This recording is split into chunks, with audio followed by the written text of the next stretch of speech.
Lauren Gavriloff checking in on January 28th, 2020.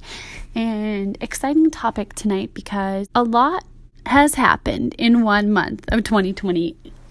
Can you feel me? Am I right? You know, I've had friends lose friends. I've had my grandparents pass away. I've had loved ones be in dire situations. We've had celebrities, people who impacted the world in a very positive way, pass away in the most ridiculous type of scenarios, opportunities for war, sicknesses that are spreading across the world. Wow, 2020, you've hit hard. You have hit hard. But I see it differently.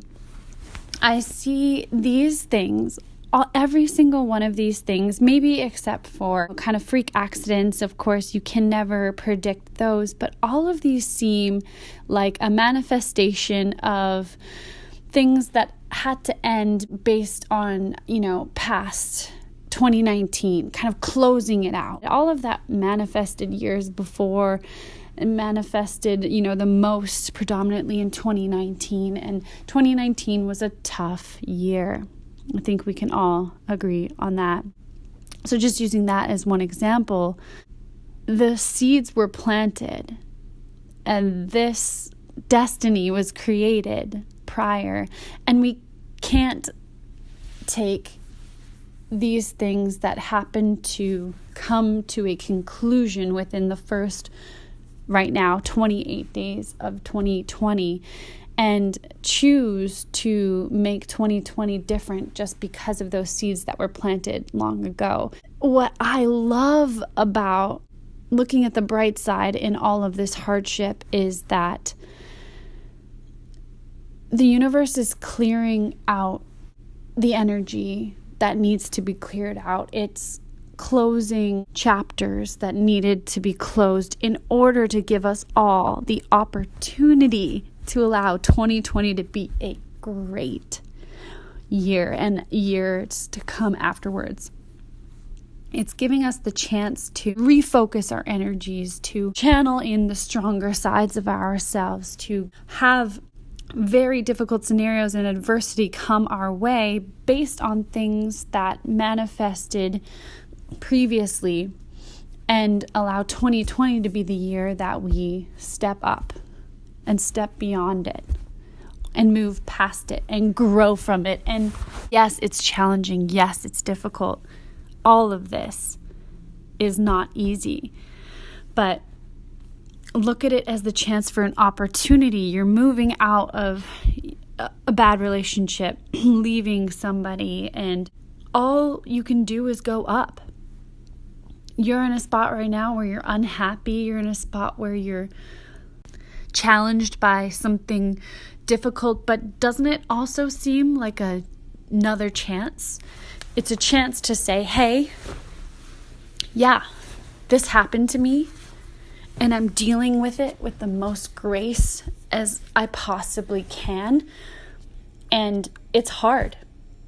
And it's not easy to be the one that has to step up and step out and to be uncomfortable in this scenario. But discomfort feeds growth. Death brings new life. Pain brings a new understanding of who we are and what we can accomplish beyond it. And that's how I see the difficulties and challenges that I've faced just in these 28 days of January, and all the difficulties and challenges that I've seen very close friends and family and people I love facing, is that it's setting the stage for us to get more. It's setting the stage to clear out old energy, to deconstruct in order to launch. It's providing us, again, the opportunity for something more. We no longer need to hold on to that heartache of being stuck in a scenario we don't love, or being placed into a position where we have to dig deep, or losing someone that we know has been in pain. Out of extreme heartache and extreme difficulty, the seeds can now burst through to the next greatest chapter, next greatest level. to a point that this all needed to happen.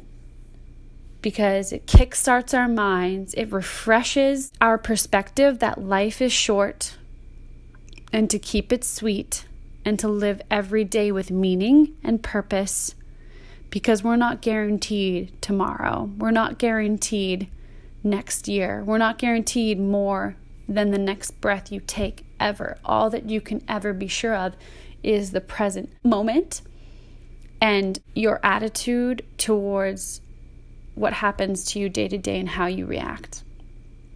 And you can choose to say, hey, a lot of hard shit has happened in 2020. What a bad year. This is going to be a bad year. Or you can look at it as everything that's happened between January 1st and now, were all manifestations of bad energy, stuck energy, or going to happen at some point, and they happen now. What a treat. What a treat to be able to look at all of this hardship in 1 month and say, you know what? I don't need this to ruin the rest of my year. Could you imagine you have 12 months in a year, right? And you decide that because 1 hour of your day was impossibly hard, that the rest of that day, no matter what happens moving forward, is going to be ruined? I can't imagine that. Because what I know is that the more abundance that I see and change my attitude to see an abundant world, I'm not going to be afraid of lack and what I'm missing. And if I choose to be a victim to the pain that's happened to me and the feeling like things aren't fair because I've lost my grandfather and I have my loved one in a very challenging and scary scenario where he's generally not in a safe environment, if I choose to say, that why is world so unfair? Why was he taken to that place? Why is he going through all of this? Will that make my year better? No. Will that change anything? No. What will change and continue to elevate me is the perception and the attitude of gratitude, being thankful that he's there, but he is safe, of being thankful that I got the chance to see my grandfather over Christmas, of being thankful that my friends are leaving toxic relationships, of being thankful for the influence that people have made on this world, even though they were taken too soon in January of 2020.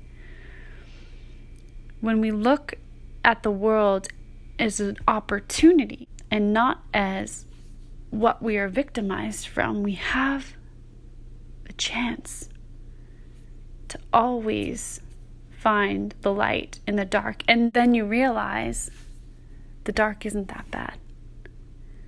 The dark isn't that bad. You can't fear those dark times because they will shape you into a stronger person.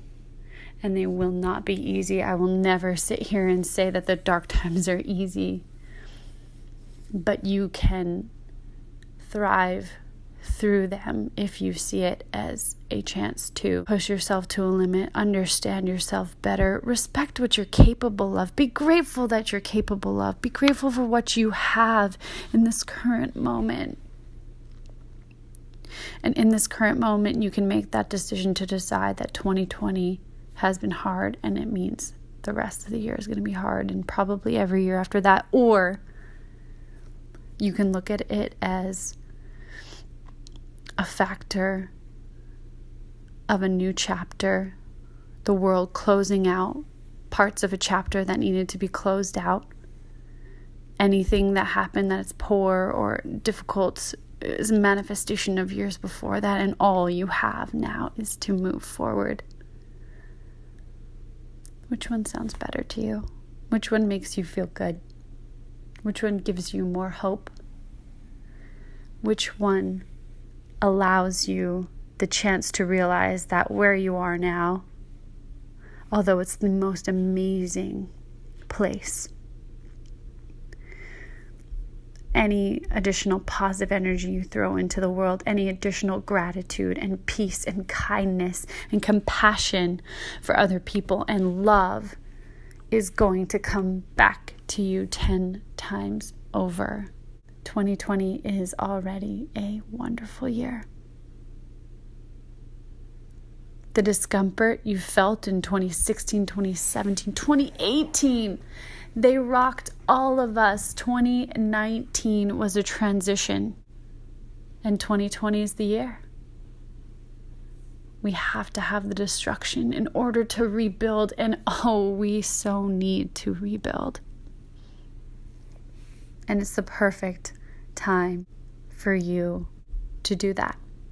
It's the perfect time for you to see what you've been through. Look back on how far you've come, even if you feel like you've only taken millimeters or inches of a step toward wherever you want to be, or a mindset that you want to implore, or a goal that you have, or a business you want to start, or a person you want to be closer with, or a personal energy that you want to change, stress that you want to get rid of. Make it now. Don't make 2020 just another year of woe is me, this happened to me, this happened to us. All of this is hard. It's always going to be hard. You have the choice. I look forward to an incredible 2020. And I'm going to put those vibes out, those loving vibes, those healing vibes, that kindness, lack of expectation, just straight up, calm, out to all of you. And may this year go exactly as it should for you. I can see the strength in you, and it can feel the strength in me, and together we'll get there. In love and light, Lauren.